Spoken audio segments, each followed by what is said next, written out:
Gold, trusted gold buyers. మీరు తాకట్టు పెట్టిన బంగారాన్ని విడిపించి ఈ రోజు ఉన్న మార్కెట్ ధరకు కొనబడను.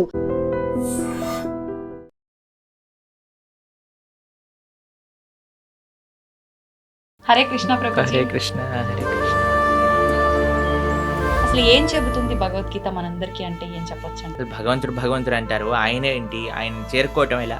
చాలా ఆధ్యాత్మికమైన ప్రశ్న ఉంటాయి. యశస్వి ప్రధానమంత్రి గారు ఎంత గొప్ప వ్యక్తులు వారు ఎక్కడికైనా వెళ్ళినా సరే వారితో పాటు భగవద్గీతను తీసుకెళ్ళి అందరికి ఇస్తున్నారు. ఎందుకు ప్రపంచం అంతా గీత అని ఎందుకు మాట్లాడుతుందంటే ఆ గీత యొక్క వైభవాన్ని తెలుసుకున్నారు.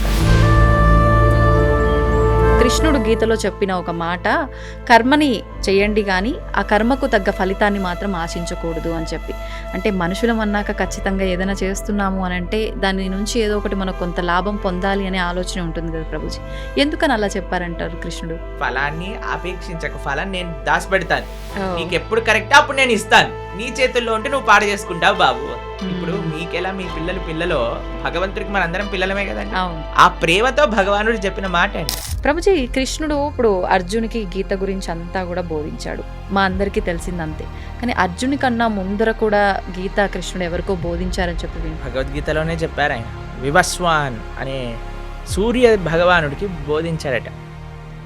ఆ వివస్వానుడు మనువుకి చెప్పారట. అలా మనువు అలా ఆ సాంప్రదాయంలో వచ్చింది, కానీ మధ్యలో ఇక్కడ లుప్తం అయిపోయింది. అందుకే ఆ వివస్వానుడికి ఇచ్చిన జ్ఞానాన్ని మళ్ళీ నీకు ఇస్తున్నాను అని కృష్ణుడే అర్జునుడికి చెప్పాడు భగవద్గీత. అసలు ఏంటి వాస్తవం ప్రభుజీ? అర్జునుడు మహాయోధుడు, స్వర్గానికి వెళ్ళారు, శివుడిని ఓడించారు. ఒక రకంగా చూస్తే పాశుపతాస్త్రం తీసుకోవడానికి అందరి యొక్క కృపాపాత్రులు అయ్యారు. ఆయన నారాయణుడైతే పక్కనే ఉన్నాడు, కృష్ణుడు పక్కనే ఉన్నాడు కదండి. అలాంటి వ్యక్తికి కూడా కన్ఫ్యూజన్ వచ్చింది. మా దేశం నుంచి దోపిడీ చేసి, ఎంత దోపిడీ చేశారో తెలుసా అండి బ్రిటిష్ వాడు? 43 ట్రిలియన్ డాలర్స్. ధర్మార్థ కామ మోక్షాలు అంటుంటారు. ధర్మ అర్థ కామ మోక్ష.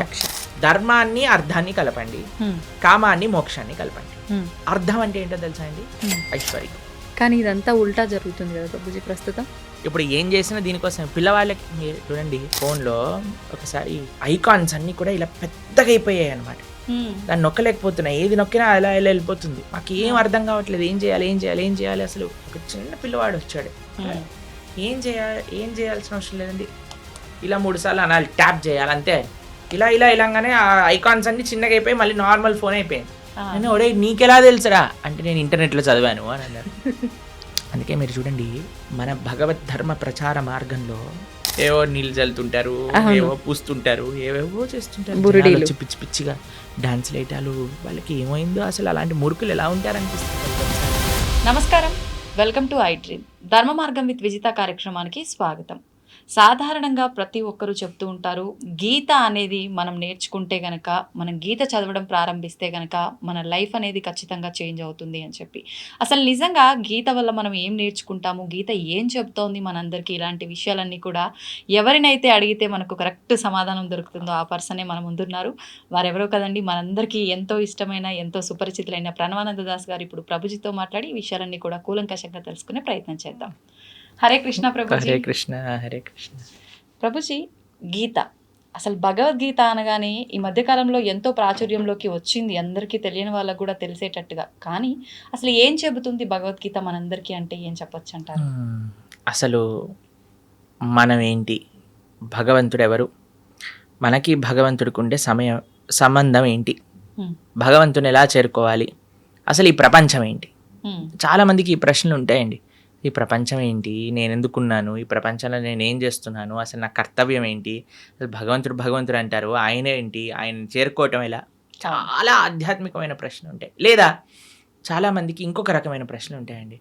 అరే నేను జీవితంలో మారాలనుకుంటున్నాను, మంచి మార్గంలో వెళ్ళటం ఎలా, దృఢ నిశ్చయం రావట్లేదు, చెడు అలవాట్లు ఉన్నాయని తెలుస్తుంది, వాటిని మానుకోవటం ఎలా, కొద్ది కోపం ఉన్నట్టుంది, దాన్ని తగ్గించుకోవటం ఎలా, ఎన్నో రకములైన ఉంటాయి. మనం ప్రపంచాన్ని అన్యాయాలు చూస్తున్నప్పుడు మనకు అనిపిస్తుంది, అరే ఈ అన్యాయం ఎందుకు జరుగుతుంది, అరే వీడికి ఇలా ఎందుకైంది, అయ్యో ఆయన అలా ఉంటాడు, ఆయన అంత గొప్పవాడు ఎలా అయిపోయాడు, ఇలాంటివి ఎన్నో ప్రశ్నలు ఉంటాయి.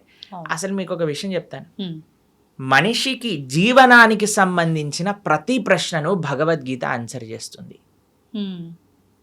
మనిషికి సంబంధించిన ఇప్పుడు లైఫ్ స్టైల్ అంటాం కదా, కొంతమంది రాస్తారు, లైఫ్ స్టైల్ అని. ఆ లైఫ్ స్టైల్కి సంబంధించిన ప్రతి విషయం, హ్మ్. లైఫ్కి సంబంధించిన ప్రతి విషయం. ఓకే. మీరు అనుకోవచ్చు, అరే ప్రభుజీ భగవద్గీత యుద్ధ భూమిలో మాట్లాడింది కదా, హ్మ్. అది జీవనాన్ని గురించి. యుద్ధంలో మాట్లాడినా భగవంతుడి జీవితం గురించి మాట్లాడాడు. మన చూడండి, మీకు ఒక విషయం చెప్తాను. మన డే టు డే జీవనం కూడా ఒక యుద్ధమే. అలా అనిపిస్తుందా మీకు? అనిపిస్తుంది కదా. అనిపిస్తుంది ఖచ్చితంగా. ఎందుకంటే మనతో మనం యుద్ధం, మనసుతో యుద్ధం, ఇంట్లో వాళ్ళతో పక్కన యుద్ధం, వాళ్ళతో. వర్క్ లైఫ్లో యుద్ధం, అదంతా కాంపిటీషన్, ప్రతిదీ ఒక పోరాటమే కదండి. ఆ పోరాటంలో భగవంతుడు ఈ పోరాటాన్ని నెగ్గేది ఎలా అని అర్జునుడికి ఉపదేశం చేసింది భగవద్గీత. హ్మ్. మీరు చూడండి, కొన్నిసార్లు మనం ఏదైనా వస్తువు కొన్నాం అనుకోండి, ఒక ఫోన్ కొన్నాము లేదా ఒక మషీన్ కొన్నాం అనుకోండి, దాంతోపాటు ఒక మాన్యువల్ వస్తుంది. మాన్యువల్ని చదివామనుకోండి, చాలా ఈజీ. హ్మ్.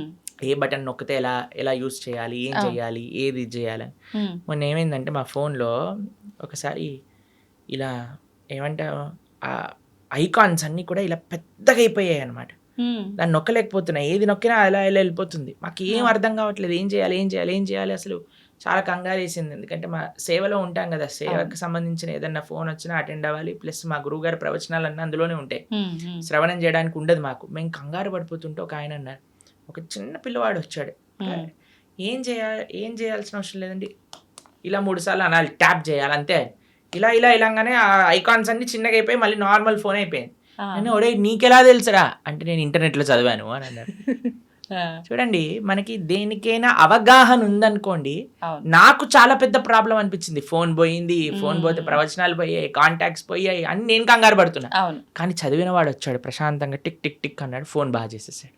అతనికి ఎంత సులువుగా అయిపోయింది ఎంత చూడండి. సులభంగా అయిపోయింది, ఎందుకంటే దానిపైన అవగాహన ఉన్నది. అవును. కాబట్టి మన జీవితంలో మనకు కొన్నిసార్లు అవగాహన లేకపోయేసరికి కంగారు ఎక్కువైపోతుంది, టెన్షన్లు ఎక్కువైపోతాయి, ఏం చేయాలి అనిపిస్తుంటుంది, ఉక్కిరిబిక్కిరి అయిపోతా. హ్మ్.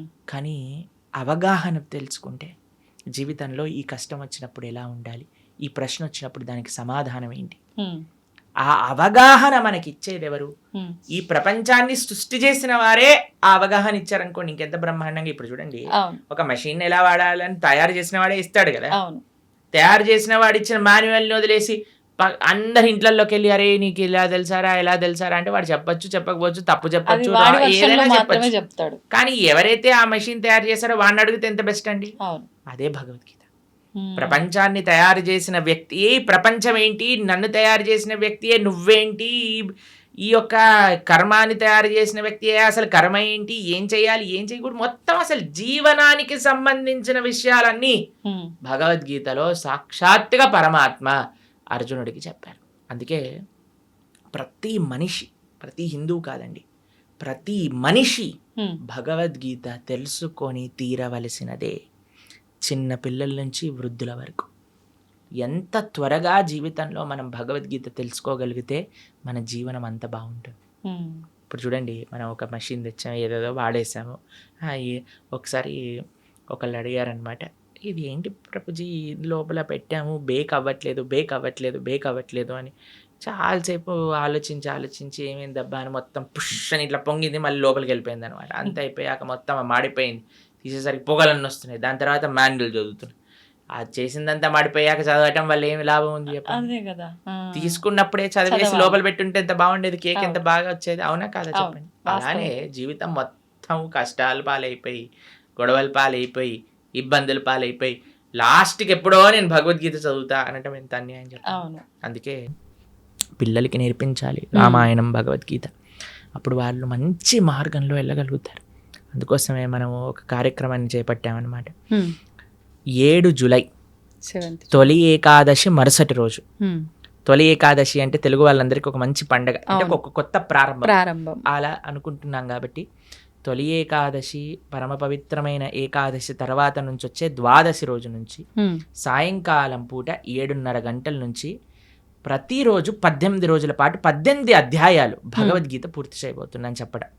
కాబట్టి ఎవరైతే మీ ప్రేక్షకులు ఉన్నారో చక్కగా అటెండ్ అయ్యారనుకోండి, మొత్తం భగవద్గీత ఏం చెప్తుంది, భగవానుడు మనకి ఏం చెప్పాలనుకుంటున్నా 18 రోజులు, కేవలం రోజుకి 2 గంటలు ఇవ్వటం చేత అర్థమైపోతుంది. అవును. దాని తర్వాత జీవనం చాలా సులభం అవుతుంది. హ్మ్. ఆ వినటము, విన్న వాటిని అర్థం చేసుకోవటం, చేసుకోవడం. అర్థం చేసుకున్న దాన్ని ఆచరించటం. ఇంకో విశేషం ఏంటంటే, హ్మ్. ఎవరైతే ఈ 18 రోజులు కోర్స్ అటెండ్ అయ్యి మనం ఒక చిన్న క్విజ్ లాగా పెట్టబోతున్నాం, దాంట్లో అన్నింటిలో కరెక్ట్ మార్కులు వచ్చిన వాళ్ళందరికీ కూడా మనము ప్రత్యక్షంగా స్వామి యొక్క భగవత్ ప్రసాదం, జగన్నాథుడి యొక్క ప్రసాదం, దాంతోపాటు ఒక సర్టిఫికెట్ కూడా మనం సైన్ చేసి పంపించడం జరుగుతుందన్నమాట. ఆశీర్వచనంగా వారికి భగవద్గీత కోర్సు 18 రోజులు పూర్తి చేశారు అనేటట్టుగా. కాబట్టి చక్కగా అందరూ ప్రేక్షకులకు ఒక మంచి అవకాశం, సదవకాశం. ఎందుకంటే ఇప్పుడిప్పుడే స్కూల్ స్టార్ట్ అయ్యాయి కదండి, మనకి ఇవే ఉండవు, ఇంకా హడావిడిలే ఉండవు, పిల్లలకి ఎగ్జామ్లే ఉండవు. కాబట్టి చిన్న పిల్లల నుంచి పెద్దవాళ్ళ వరకు అందరు చక్కగా 7:30కి ప్రారంభం అవుతుందంటే ఆఫీసుల నుంచి వచ్చేస్తారు, అన్నిటి నుంచి వచ్చేస్తారు. కాబట్టి జాగ్రత్తగా ఒక 18 రోజులు కేవలం 2 గంటలు ఇవ్వటం చేత మంచి భగవద్గీత జ్ఞానాన్ని అర్థం చేసుకున్న వాళ్ళం అవుతాం. ఎందుకంటే అండి ప్రపంచంలో ఎక్కడికి వెళ్ళినా సరే భగవద్గీతను ఆదర్శంగా చూస్తున్నారు, భగవద్గీత నుంచి అందరు నేర్చుకుంటున్నారు. మనం సనాతన ధర్మంలో పుట్టి, భారతదేశంలో పుట్టి మనము ఆచరించకపోతే, అర్థం చేసుకోకపోతే ఎంత అన్యాయం చెప్పండి. నిజంగానే. కాబట్టి మీకు ఒక విషయం చెప్తాను. ప్రభుపాదుల వారు లండన్కి వెళ్ళారనమాట. లండన్కి వెళ్ళినప్పుడు అక్కడ ఉండే వాళ్ళందరూ అన్నారు, Swamiji why did you come to our country, మీరేం తీసుకెళ్ళడానికి వచ్చారు మా దేశానికి అన్నారు. అయితే ప్రభుపాదుల వారు అన్నారు అనమాట, మీరు మా దేశాన్ని అతలాకుతలం చేసి, మా దేశం నుంచి దోపిడీ చేసి, ఎంత దోపిడీ చేశారో తెలుసా అండి బ్రిటిష్ వాడు, 43 ట్రిలియన్ డాలర్స్ ఇక్కడ నుంచి దోపిడీ చేసి తీసుకెళ్ళాడు వాడు. అంటే అంత డబ్బు 43 ట్రిలియన్ డాలర్స్ వర్త్ చేసేవన్నీ కూడా దోపిడీ చేశారు. మేము లండన్కి వెళ్ళాం కదా మొన్న, అక్కడ లండన్ మ్యూజియం అని ఉంటుంది, బ్రిటిష్ మ్యూజియం అని ఉంటుంది అనమాట. అక్కడికి వెళ్ళినప్పుడు ప్రభుపాదుల వారు ఒకసారి అడుగుతారు, ప్రభుపాద్ మీరు మ్యూజియంకి వెళ్ళాలనుకుంటున్నారంటే, ఓ స్టోలెన్ ప్రాపర్టీ అని అంటారు ప్రభుపాదుల వారు. అక్కడికి వెళ్తే అన్ని కోహినూర్ డైమండ్ మన విగ్రహాలు, మన ఇక్కడ నుంచి ఎత్తుకెళ్ళిన విగ్రహాలు, ప్లేట్లు, బంగారు గ్లాసులు, వెండి కంచాలు, వెండి పదార్థాలు, ఇవన్నీ అసలు వందల కొద్ది వస్తువులన్నీ అక్కడ ఉన్నాయి.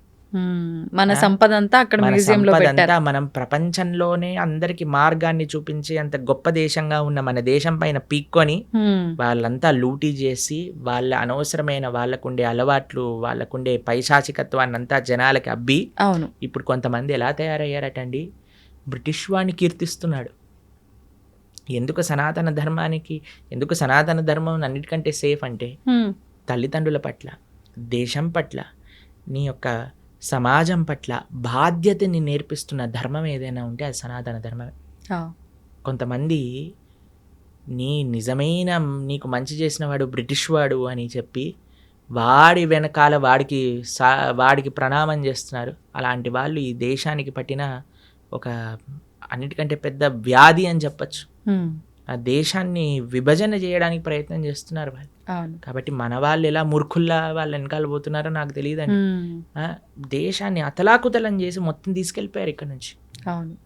అలాంటి ప్రభుపాదుల వారిని అడిగారు, మీరేం తీసుకోవడానికి వచ్చారు నా దేశం నుంచి అంటే, ప్రభుపాదుల వారు అన్నారు, మీరు వందల సంవత్సరాలు లూటీ చేసి తీసుకెళ్లారు మా దగ్గర నుంచి, అన్నిటికంటే విలువైన వస్తువైన భగవద్గీతను తీసుకెళ్ళలేదు, భారతదేశ సనాతన ధర్మం యొక్క ఆధ్యాత్మికత తీసుకెళ్ళలేదు, కానీ నేను వచ్చాను అది ఇవ్వడానికి మీకు అని చెప్పారు. అది గొప్ప విషయం. ప్రపంచము భారతదేశం వైపు చూస్తుంది. మన యశస్వి ప్రధానమంత్రి గారు ఎంత గొప్ప వ్యక్తులు వారు ఎక్కడికైనా వెళ్ళినా సరే వారితో పాటు భగవద్గీతను తీసుకెళ్ళి అందరికి ఇస్తున్నారు. చూసారా? మొన్న కలిసినప్పుడు వారు అమెరికా, నాకు తెలిసి పంచతంత్ర శుభవిలాస్ ప్రభు అని ఉంటారు, మా ఆలయంలోనే ఉంటారు వారు. శుభవిలాస్ ప్రభు రాసిన పంచతంత్ర పుస్తకాన్ని గిఫ్ట్గా ఇచ్చారు, భగవద్గీతని గిఫ్ట్గా ఇస్తున్నారు. ఎందుకు ప్రపంచం అంతా గీత గీత అని ఎందుకు మాట్లాడుతుందంటే ఆ గీత యొక్క వైభవాన్ని తెలుసుకున్నారు కాబట్టి. మొన్న మేము ప్రపంచవ్యాప్తంగా మీరు అన్నారు కదా ఇందాక తిరిగి వచ్చాం, ఏం చెప్పాం? గీత గురించి.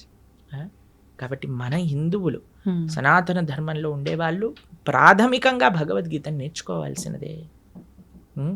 అప్పుడు ఎలా అయితే మనం అధ్యయనం చేస్తామో నేర్చుకుంటాము. అందుకే అందరికీ సులభంగా అర్థమయ్యే విధంగా మనం ఈ కోర్స్ చేయబోతున్నాం 18 రోజులు, స్టార్టింగ్ విత్ 7th జూలై సోమవారం సాయంకాలం 7th to 24th. చక్కగా ఆ భగవద్గీతను వింటే ఒక సర్టిఫికెట్ వస్తుంది, ఈ గీత చదువుకున్న వాళ్ళం అవుతాం, జీవితాన్ని మార్చుకున్న వాళ్ళం అవుతాం. వాస్తవం ప్రభుజీ. నిజంగా అంటే మంచి ఆలోచన ప్రభుజీ. ఇప్పుడు ఈ మధ్య కాలంలో భగవద్గీత చదవాలి, ఇంట్లో పెట్టుకున్నంత మాత్రాన సరిపోదు. ఖచ్చితంగా పుస్తకం తెరిచి అసలు ఏముందనే విషయాన్ని తెలుసుకునే ప్రయత్నం చేయాలి అంటారు గానీ, అంటే కొన్నిసార్లు పుస్తకం తీసి చదువుతున్నప్పటికీ అది ఎన్నోసార్లు చదివినా కొన్నిసార్లు అది అర్థం అవ్వదేమో. ఇలా క్లాసెస్ రూపంలో, మాటల రూపంలో వింటే దానిలో సారాంశం అనేది తొందరగా అర్థమవుతుంది. నిజంగా మీరు చేసిన చాలా మంచి ఆలోచన. అందరూ కూడా దాంట్లో పాల్గొనాలని ఆశిద్దాము. అయితే ఇంకొక క్వశ్చన్ ఏంటి నాది అనంటే, గీతకు సంబంధించే కృష్ణుడు గీతలో చెప్పిన ఒక మాట, కర్మని చేయండి కానీ ఆ కర్మకు తగ్గ ఫలితాన్ని మాత్రం ఆశించకూడదు అని చెప్పి. అంటే మనుషులం అన్నాక ఖచ్చితంగా ఏదైనా చేస్తున్నాము అని అంటే దాని నుంచి ఏదో ఒకటి మనకు కొంత లాభం పొందాలి అనే ఆలోచన ఉంటుంది కదా ప్రభుజీ. ఎందుకని అలా చెప్పారంటారు కృష్ణుడు? ఇప్పుడు మీకు ఒక చిన్న ప్రశ్న. ఇప్పుడు మీకు ఇద్దరు డాటర్స్ కదా, అవును. వాళ్ళ బర్త్డేస్కి ఫ్రెండ్స్, ఫ్యామిలీ, అమ్మమ్మ, తాతయ్యలు వాళ్ళు వీళ్ళు వచ్చారనుకోండి. ఒక్కొక్కళ్ళు వచ్చిన వాళ్ళు 2,000, 5,000 అన్నీ ఇస్తూ ఉన్నారనమాట వారికి. అప్పుడు మీరు ఏం చేస్తారు? బర్త్డే అయిపోయాక, నాన్న ఎన్ని వచ్చాయి మొత్తం కౌంట్ చేసి నాకు ఇవ్వు, నేను పిగ్గీ బ్యాంక్లో పెడతాను, ఎప్పుడైతే నీకు అవసరం ఉంటుందో అప్పుడు ఇస్తానని చెప్తాను. ఓ 50,000 వచ్చాయా, ఏదన్నా చేసుకో అని చెప్తారా మీరు? చెప్పం. ఏమంటారు మీరు? ఖచ్చితంగా తీసుకుంటాము, దాన్ని జాగ్రత్త పెడతారు కదా. అవును. అది మీరు వాడేసుకుంటారా? వాడం. వాళ్ళకి ఎప్పుడైతే అవసరం ఉంటుందో అప్పుడు ఇస్తారా? అదే భగవానుడు చెప్పింది. అయ్యా కర్మ చెయ్యి, ఫలాన్ని అపేక్షించకు, ఫలాన్ని నేను దాచిపెడతాను, నీకు ఎప్పుడు కరెక్ట్ అప్పుడు నేను ఇస్తాను, నీ చేతుల్లో ఉంటే నువ్వు పాడు చేసుకుంటావు బాబు. ఇప్పుడు మీకెలా మీ పిల్లలో భగవంతుడికి మనందరం పిల్లలమే కదండి. ఆ ప్రేమతో భగవానుడు చెప్పిన మాట అండి. అంటే ఇప్పుడు స్వామి ఏమంటున్నాడు, చాలా సింపుల్ గా మీకు ఒక విషయం చెప్తాను. ఒక ఆయన అమెరికాకి వెళ్ళాడు, చదువుకుంటున్నాడు, బాగా చదువుకున్నాడు, ఎంఎస్ చేశాడు, జాబ్ వచ్చింది. జాబ్ వచ్చాక చాలా పెద్ద శాలరీ అనుకోండి, ఓ $10,000 వస్తున్నాయి అనుకోండి. వాళ్ళ నాన్న అన్నారు, నాన్న అసలు నీకు ఎన్ని ఖర్చులు ఉన్నాయో ఒకసారి రాసి పెట్టు అనగానే, రూమ్ రెంట్కి ఇంత, తిండికి ఇంత, పెట్రోల్కి ఇంత, ట్రావెల్కి ఇంత, తర్వాత ఎక్స్పెన్సెస్, కొన్ని అడాక్ ఎక్స్పెన్సెస్, వాటన్నిటిని నాన్న నాకు ఒక 3,000 చిల్లరల్లో అయిపోతుంది అని అంటే, సరే నాన్న 3,500 నీ దగ్గర పెట్టుకో, మిగతావన్నీ నా బ్యాంక్ అకౌంట్లో వేసేయని చెప్పాడు. సరే ఆ పిల్లవాడు పాపం నాన్నగారు చెప్పారు కదా అని, నాన్నగారు చదివించారు, నాన్నగారు చెప్తున్నారు కదా అని మిగతావన్నీ వేసేస్తున్నారు. వాళ్ళ రూమ్మేట్స్ ఏమో అందరు కూడా పార్టీలకు వెళ్తున్నారు, తిరుగుతున్నారు, తాగుతున్నారు, తిరుగుతున్నారు, అన్ని చేస్తున్నారు. వీడేమో చేయలేకపోతున్నారు, డబ్బులు లేవు కదా ఇంత. అయితే అందరు కూడా చూసావా, వీడు నాన్నకి ఇచ్చేస్తున్నాడు, డబ్బులు నాన్నకి ఇచ్చేస్తున్నాడు. వాడికి కూడా కొన్నిసార్లు డౌట్ వచ్చింది, బాధ వేసింది, అయ్యో ఎందుకు ఈయన నాన్నని డబ్బులు తీసేసుకున్నాడే. సరే అని కొన్ని సంవత్సరాలు వర్క్ చేశాక ఆయన మళ్ళీ తీసుకొచ్చారు, పెళ్లి చేశారు. ఆయనకి మంచి సంబంధం చూసి పెళ్లి చేసి, వివాహం అయిపోయాక ఇప్పుడే వాళ్ళిద్దరు మళ్ళీ అమెరికాకి వెళ్తున్నప్పుడు, నాన్న నువ్వు 2 సంవత్సరాల నుంచి ఏవైతే డబ్బులు నాకు వేస్తున్నావో ఆ డబ్బులన్నీ మళ్ళీ ఇప్పుడు నీ బ్యాంక్ అకౌంట్లోకి ట్రాన్స్ఫర్ చేశాను, ఇది చూసుకో, ఇది ట్రాన్స్ఫర్ అయిపోయింది అని అంటే, ఆయన అడిగారు, నాన్న ఇన్ని రోజుల నుంచి తీసుకున్నావు, ఇప్పుడు ఎందుకు ఇచ్చావు? ఎందుకంటే అప్పుడు ఇస్తే నువ్వు పాడైపోయేవాడివి, కానీ ఇప్పుడు నీకు ఒక మంచి పార్ట్నర్ అవసరానికి ఆ పార్ట్నర్ చూస్తుంది నువ్వు ఏం ఖర్చు పెడుతున్నావు, ఏం చేస్తున్నావు, ఏం తప్పు చేస్తున్నావు, ఏం కరెక్ట్ చేస్తున్నావు. కాబట్టి ఇప్పుడు నీకు వివాహం అయింది కాబట్టి ఒక బాధ్యతాయుతంగా నిన్ను మంచి మార్గంలో పెట్టేవాళ్ళు నీతో ఉన్నాం కాబట్టి ఇప్పుడు ఇచ్చేస్తున్నా, నాకేం అవసరం లేదు నాన్న అని ఆ నాన్నగారు చెప్పారు. ఆ నాన్నగారు చెప్పింది కరెక్టా రాంగా చెప్పండి? కరెక్ట్, ఖచ్చితంగా కరెక్టే కదా. అదే భగవంతుడు చెప్తున్నా, నాన్న ఫలం నీ చేతిలో ఉంటే మిస్యూజ్ చేసుకునే అవకాశాలు ఉంటాయి, కాబట్టి ఫలాన్ని అపేక్షించకుండా try your best, do your best. ఆ ఫలితం నేను ఎప్పుడు నీకు ఏ క్షణంలో నీకు కావాలో ఆ క్షణానికి నేను ఇస్తాను. ఎంత గొప్ప మాట, నిజంగా చాలా గొప్ప మాట. కాబట్టి అది పరమాత్మకి మన పట్ల ఉండే ప్రేమ. ఈ విషయాలు ఎలా అర్థమవుతాయండి అని అంటే, ఎప్పుడైతే మనం వింటామో భగవద్గీతని, ఎవరైతే భగవద్గీతను అర్థం చేసుకొని దాన్ని మనకి అర్థమయ్యే విధంగా చెప్పే వాళ్ళ దగ్గర నుంచి శ్రవణం చేసినప్పుడు, మనం చదివినప్పుడు చాలా సులభం అయిపోతుంది. అందుకే మీరు చూడండి, మన భగవద్ ధర్మ ప్రచార మార్గంలో కొంతమంది మ్యాజిక్లు చేస్తూ ఉంటారు, చూసారా మీరు? కొంతమంది అంటే మన ధర్మ ప్రచార మార్గంలో కాదు నేను చెప్తున్నాను, కొన్ని వీళ్ళు ఏవో నీళ్ళు చల్లుతుంటారు, ఏవో పూస్తుంటారు, ఏవేవో చేస్తుంటారు, పిచ్చి పిచ్చిగా డాన్స్ లేటాలు. వాళ్ళకి ఏమైందో అసలు, అలాంటి మూర్ఖులు ఎలా ఉంటారు అనిపిస్తుంది కొన్నిసార్లు. మంచిది మనం వదిలేసి, లేకపోతే ఆ మూర్ఖుల్ని మనం ఎలా భరించగలుగుతాం అనిపిస్తుంది. అలాంటి వేషాలు, వీళ్ళందరూ డ్రామా ఆర్టిస్టులు అయిపోవచ్చు చాలా బాగా, కానీ ఎందుకు వాళ్ళు మూవీస్ లో ట్రై చేయకుండా ఇలాంటి పనులు, అంటే డబ్బులు అక్కడ సంపాదిస్తుంటున్నారు ఎక్కువగా, అందుకోసం అటు వెళ్తున్నారు. అలాంటివన్నీ మనం చేయమండి గలీజ్గా. అవును, వేరే వాళ్ళని మోసం చేయటాలు, వేరే వాళ్ళని ఏదో ఇది చేయటాలు, అలాంటివన్నీ ఏమీ ఉండవు. చాలా మంది అడుగుతారు, ఇస్కాన్ వాళ్ళు విదేశీయుల్ని మార్చట్లేదా? మీకు విషయం తెలుసా అండి, అక్కడ మేము వెళ్ళాము, అక్కడుండే వీళ్ళు ఎక్కడికైతే వెళ్తారో ప్రతి ఆదివారం వాళ్ళు అన్నీ అమ్మేశారు. కొన్ని చోట్ల బార్ షాపులు ఉన్నాయి ఆ ప్రదేశాల్లో, కొన్ని చోట్ల అయితే మా గుళ్ళే ఉన్నాయి అక్కడ. ఎందుకంటే అక్కడికి ఎవ్వరు వెళ్ళట్లేదు, ఎవ్వరికి ఇంట్రెస్టే లేదు. అలా తయారైపోయింది అక్కడ. మేము ఒక దగ్గరికి వెళ్ళామండి, అసలు అక్కడ ఉండే ఎవరైతే ఆ మత ప్రబోధకులు ఉన్నారో, ఆ ధర్మంలో ఉండేవాళ్ళు, ఇప్పుడే నేను మీకు వీడియో కావాలంటే పంపిస్తాను, అంటే మీ పర్సనల్కి చూపించకండి జనాలకి. ఫ్రాన్స్లో ఏవైతే ఈ మత పెద్దలని వాళ్ళ ధర్మంలో వాళ్ళ మతంలో ఉన్నారో, కొన్ని సంవత్సరాల లోపల వాళ్ళు చూస్తే 3,40,000 మంది పిల్లల పైన లైంగిక దాడులు చేశారు. 3,40,000 మంది పిల్లల పైన. ఎంత ఘోరం. అయితే మేము మొన్న ఐర్లాండ్ అనే దేశంలో ఉన్నాం, అక్కడ కూడా వాళ్ళ మతం ఉండేది. వాళ్ళ మత పెద్దలు ఎవరైతే ఇలాంటి పిల్లల పైన అఘాయిత్యాలు చేయటం బయటపడ్డాక ఆ దేశమే మొత్తం ఆ మతాన్ని వదిలేసింది. అక్కడ నాస్తికత్వం ఎక్కువ, ఎందుకంటే వాళ్ళు చేసిన తప్పులు చూసి. కాబట్టి మనం ధర్మం ఏంటి, ధర్మాన్ని ఎలా ఆచరించాలి, పెద్దల నుంచి తెలుసుకొని ఆచరించగలిగితే అది మనకి మంచిది. కాబట్టి మనం ఏం చెప్తున్నాం, భగవద్గీత ఏం చెప్తుంది, ధార్మికంగా జీవనం ఎలాంటిది, ధార్మికంగా జీవనం ఎలాంటిది, ఇదే మన సనాతన ధర్మం అంటేనే ఖచ్చితంగా ఇది చెయ్యాలి, ఇది చేయకూడదు, ఇది చేస్తే ఇది అవుతుంది ఖచ్చితంగా చెప్పి మంచి మార్గంలో నడిపించేది. ఇప్పుడు చూడండి, మనం మానవుడిగా ఉన్నప్పుడు అన్ని ధర్మాలు అన్ని మతాలు బాగుండాలండి.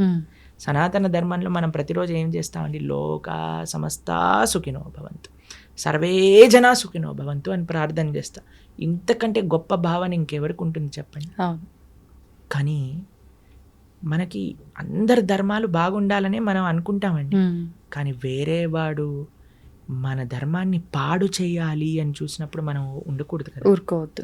ఎందుకు మీకు ఈ విషయం ప్రస్తావన చేస్తున్నాను, ఆన్ ద ఫస్ట్ ప్లేస్ చెప్తున్నానంటే, ఎప్పుడు మనకి వాడు మన ధర్మాన్ని మోసం చేస్తున్నాడు, మనల్ని మోసం చేస్తున్నాడు అని తెలిసేది ఎప్పుడంటే మన ధర్మాన్ని మనం తెలుసుకున్నప్పుడు. లేకపోతే వేడేవాడు ఏం చెప్పినా మనం నమ్మేస్తాం. అవును, ఇప్పుడు చూడండి, వాస్తవం ఏంటో మన పిల్లల పైన మనకి నమ్మకం ఉన్నప్పుడు, మన పిల్లలంటే మనకి తెలిసినప్పుడు, మన కుటుంబ సభ్యులు అంటే ఎవరో మనకు తెలిసినప్పుడు, వేరేవాడు వచ్చి ఏం చెప్పినా మనం నమ్మమండి. వేరేవాడు ఏదైనా చిచ్చు పెట్టడానికి ప్రయత్నం చేసినా మనం నమ్మం. ఎందుకంటే మన ధర్మం గురించి పూర్తి అవగాహన ఉంది. నేను చెప్పేది ఏంటంటే, సనాతన ధర్మంలో ఉండే చాలామంది టీవీలలో చెప్తూ ఉంటారు, మనకి ఈరోజు కావాల్సినది ఏదన్నా ఉంటే అందరి ఐకమత్యంగా సనాతన ధర్మాన్ని నిలబెట్టడం. కానీ కొంతమంది వీటిలలో కూడా వ్యూవర్షిప్ కోసం వాటి కోసం ఒకళ్ళని ఒకళ్ళు తిట్టుకోవటాలు ఇలాంటివన్నీ చేస్తున్నారు. అవన్నీ చేయకూడదు.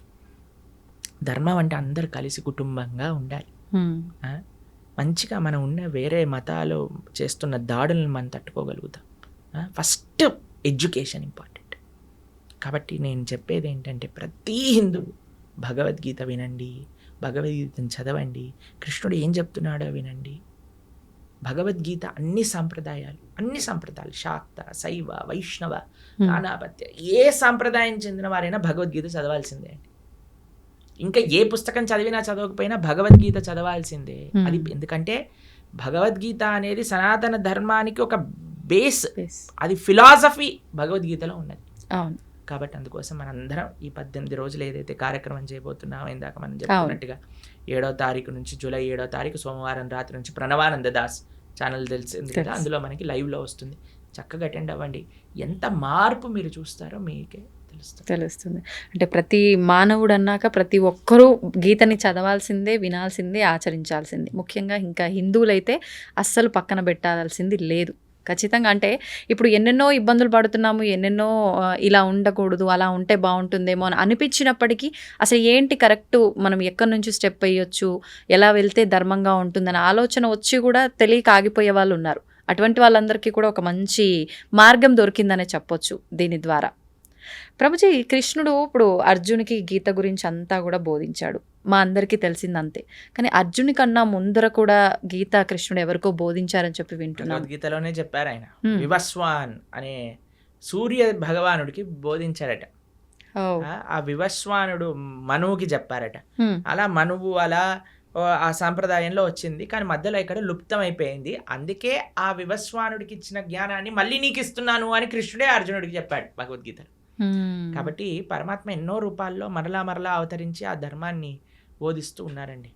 కాబట్టి మన ఆచార్యులు వేదవ్యాసుల వారు వ్యాసాయ విష్ణు రూపాయ వ్యాస రూపాయ విష్ణు, ఆయన ఏం చేశారు, మహాభారతంలో మంచిగా ప్యాకేజింగ్ చేశారు. మన గిఫ్ట్ ప్యాక్ లో ఈసారి చూడండి కొంతమంది గమ్మత్తుగా ఆ డబ్బాలు ఓపెన్ చేయాలి, మళ్ళీ డబ్బా ఉంటుంది, ఆ డబ్బా ఓపెన్ చేయాలి, లోపల డబ్బా అలా డబ్బాలు తీసి లోపల ఏదో ఉంగరం ఏదో ఉంటుంది అనమాట. అది విలువైనది లోపల ఉంటుంది. అలా మహాభారతం మధ్యలో ప్యాకేజింగ్ చేశారు భగవద్గీత. ఎందుకంటే ఆ భగవద్గీత అత్యంత విలువైన రత్నం, అమూల్యమైన రత్నం అన్నమాట, మనకి మహాభారతంలో లభించేది. కాబట్టి ఆ యొక్క విశేషం ఇందాక మీరు ఎలా అయితే అన్నారో ఆ అద్భుతము శ్రీకృష్ణ భగవానుడు భగవద్గీత రూపంలో మనకు అందించారు.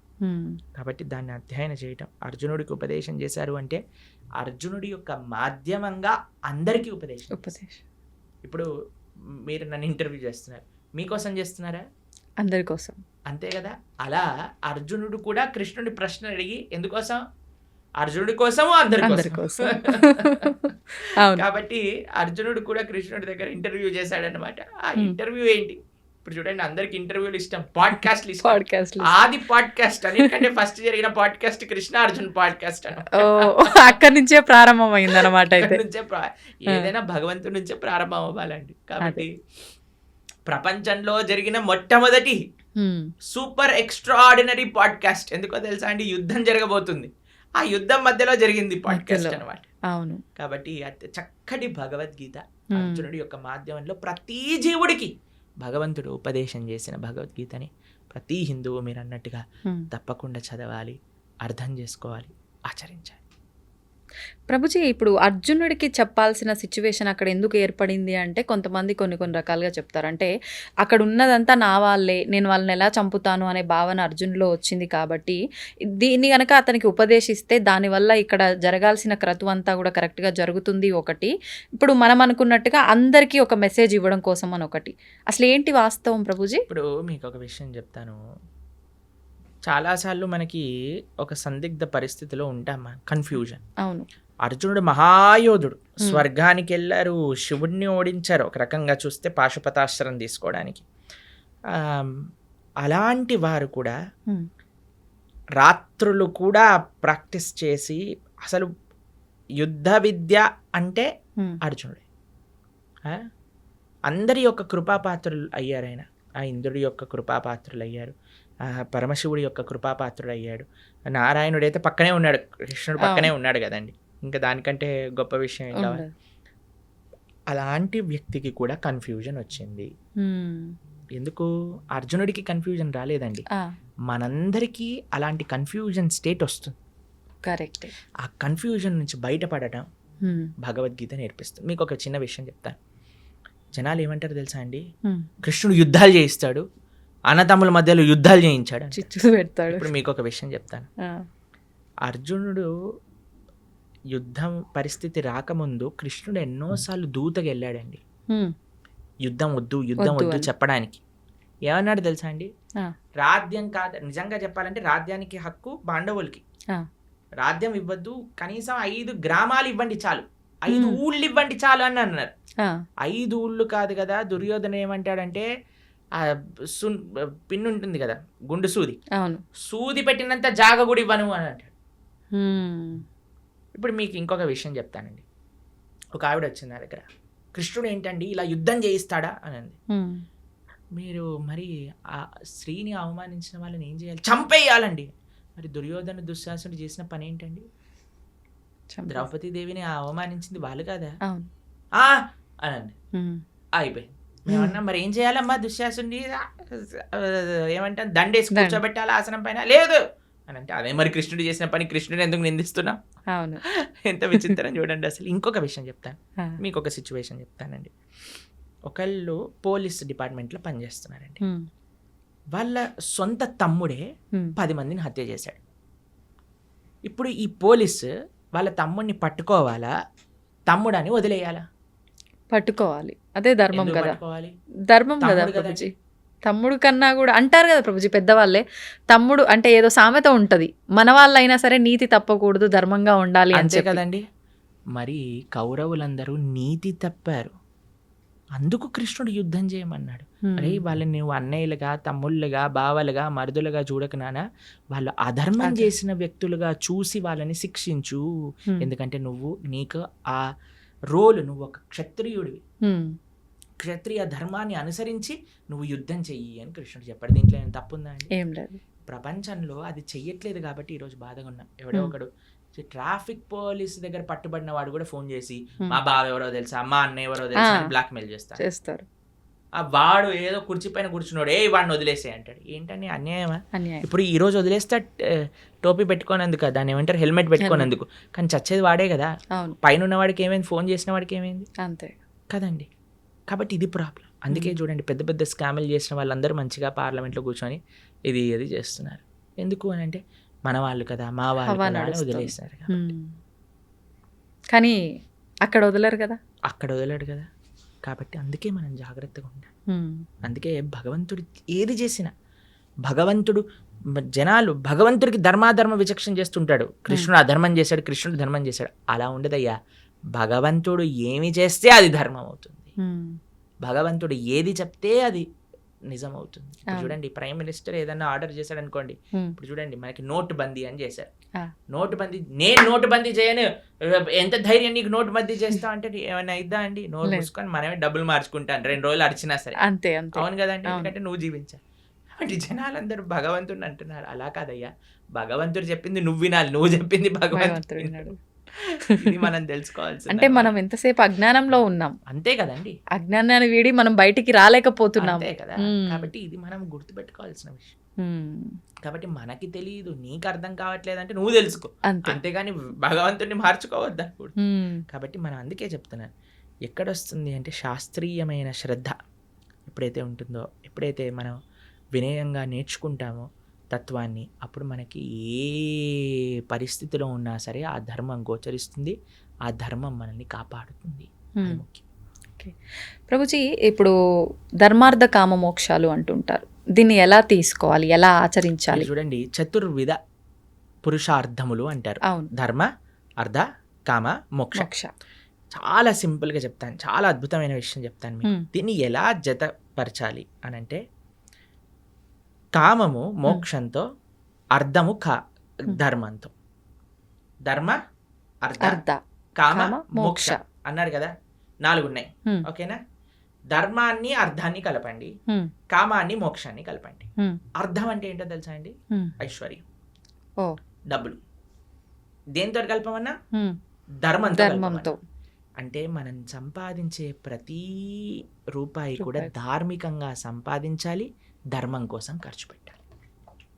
ఇదొక పాయింట్ అయిపోయిందా? కామము అంటే కోరిక. ఏం కోరుకోవాలి నువ్వు? ఈ జన్మ ఎలా తరింపజేసుకోవాలి, భగవంతుడి యొక్క శాశ్వతమైన సేవ ఎలా చేయాలి, అది మోక్షం. మోక్షం అంటే భగవంతుడి యొక్క శాశ్వతమైన సేవా స్థితిని పొందటం. వైకుంఠంలో, గోలోకంలో స్వామిని ఆరాధన చేసుకోవటం. ఎవరు మన భగవత్ స్వరూపంగా మనం భావించి ఆరాధన చేస్తున్నాము, స్వామి దగ్గరికి వెళ్ళి చక్కగా రామ, కృష్ణ, నృసింహ, నారాయణ వాళ్ళకి ఆరాధన చేసుకోవటం, నిరంతరం వారి యొక్క సేవలో ఉండటం. కాబట్టి కోరిక మోక్షం కోసం, అర్థం ధర్మంతో కలపడం. ఎప్పుడైతే ఇలా మనం ఉంటామో, ఎప్పుడైతే మనం ఇలా మనం చేస్తామో, ఎప్పుడైతే ఇలా మన జీవనం ఉంటుందో, ధార్మికంగా సంపాదించటం, ధర్మం కోసం వెచ్చించటం. కోరిక కేవలం భగవంతుని తెలుసుకోవటానికి, భగవంతుడి యొక్క సేవ కోసం ఎప్పుడైతే ఉంటామో, అప్పుడే మానవుడు పరిపూర్ణ జీవనాన్ని జీవించిన వాడు అవుతాడు. ఈ విశేషాలన్నీ కూడా మనకి భగవద్గీతలో ఉంటాయి. కానీ ఇదంతా ఉల్టా జరుగుతుంది కదా ప్రభుజీ ప్రస్తుతం. అంతే కదండి, డబ్బు సంపాదించడం కోసమే కోరికల కోసం ఖర్చు పెట్టేస్తున్నారు.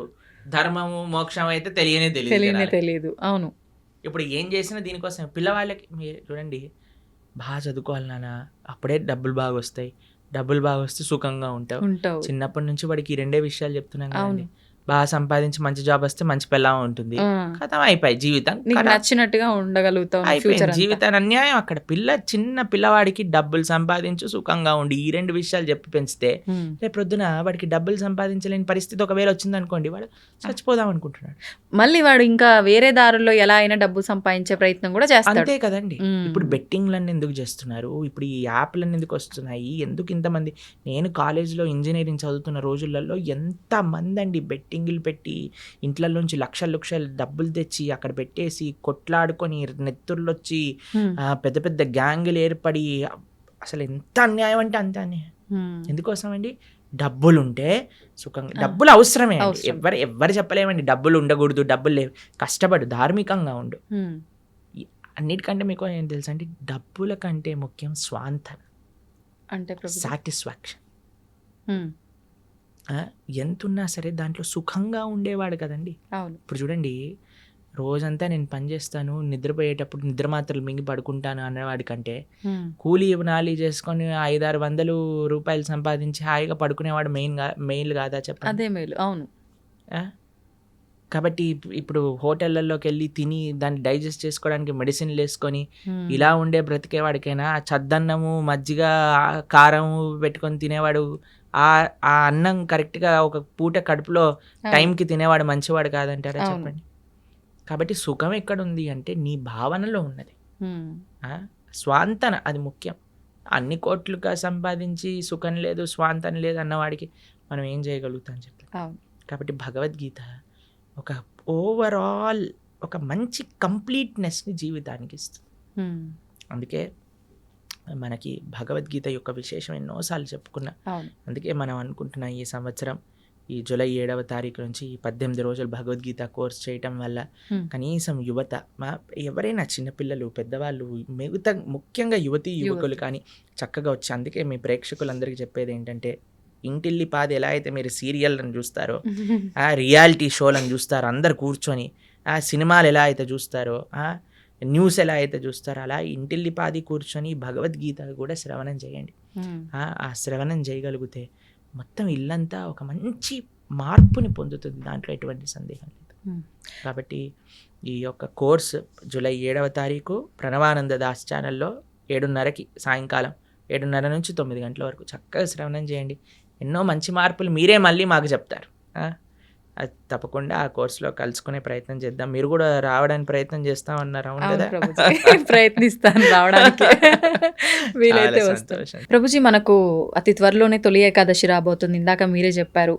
అసలు ఏంటి తొలి ఏకాదశి అంటే? మన సనాతన ధర్మంలో ఏకాదశికి ఒక ప్రాధాన్యత ఉంది, దాని గురించి ఒక్కసారి వివరంగా.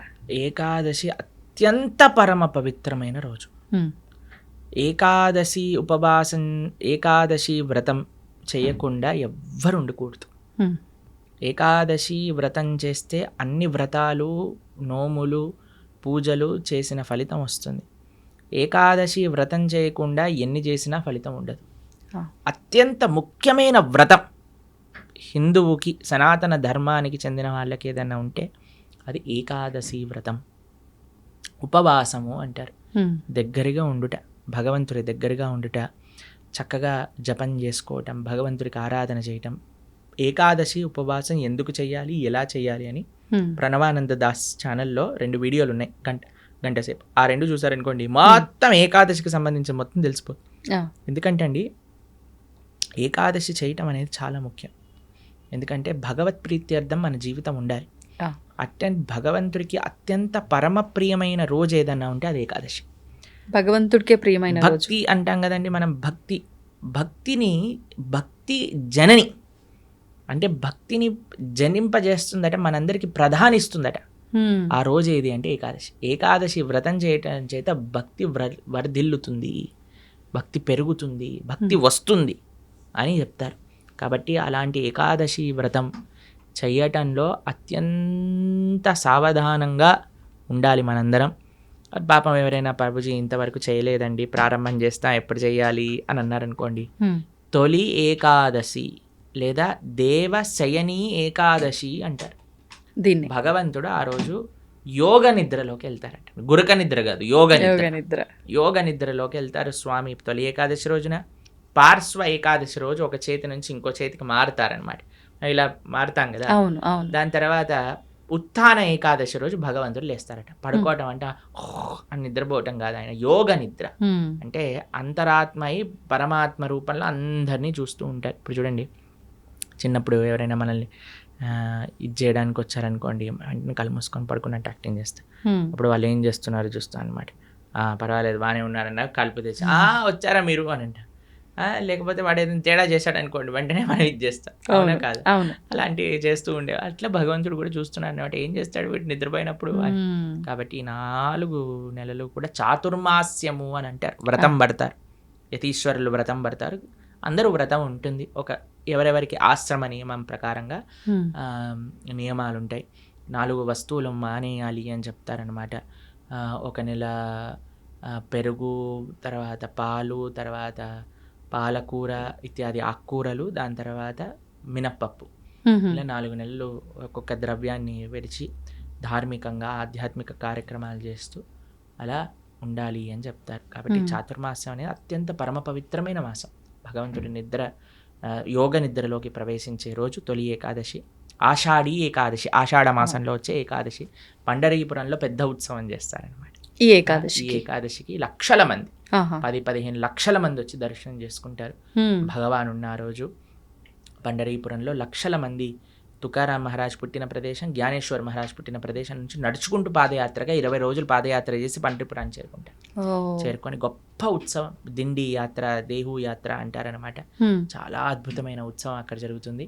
ఇది దేవశయని ఏకాదశి, తొలి ఏకాదశి అని మనకి ఈ జూలై 6వ తారీఖున వస్తుంది. తొలి ఏకాదశి మరుసటి రోజు ద్వాదశి నుంచి మనం ఈ కార్యక్రమాన్ని ప్రారంభం చేసుకుంటున్నాం, భగవద్గీత కార్యక్రమం. ఎందుకంటే తొలి ఏకాదశి, ఒక ఏకాదశి రోజు మంచి కార్యక్రమం మనం ప్రారంభం చేసుకోవాలి. ఆ స్వామికి ప్రార్థన చేసి ఉపవాసం చేసి దీక్ష పట్టి నెక్స్ట్ డే నుంచి ద్వాదశి నుంచి పరమ పవిత్రం. ఏకాదశి ఎంత గొప్పదో ద్వాదశి ఎంత గొప్పది. ఆ ద్వాదశి రోజు నుంచి మనం భగవద్గీత ప్రవచనం అనేది ప్రారంభం చేస్తున్నాం. 18 రోజులు 18 అధ్యాయాలు భగవద్గీత ప్రతిరోజు సాయంకాలం 7:30 గంటకి ప్రణవానంద దాస్ ఛానల్లో మనం వీక్షించవచ్చు అనమాట. అది విశేషం. తప్పకుండా ప్రభుజీ, నిజంగా అందరూ ఆ లైవ్కి వస్తారని చెప్పి ఆశిస్తున్నాను. నిజంగా అంటే ప్రతి ఒక్కరిలో ఉంటుంది అలాంటి మంచి మంచి విషయాలు వినాలి అని చెప్పి. అందులోనూ మీరు చెప్తుంటే వినాలని ఆసక్తి చూపించేవారు కూడా చాలా ఎక్కువ మందే ఉన్నారు ఇప్పుడు. సంతోషం ప్రభుజీ, మరొక మంచి ఎపిసోడ్లో మరిన్ని మంచి విషయాలు మీతో మాట్లాడాలని ఆశిస్తున్నాను. ధన్యవాదాలు. హరే కృష్ణ.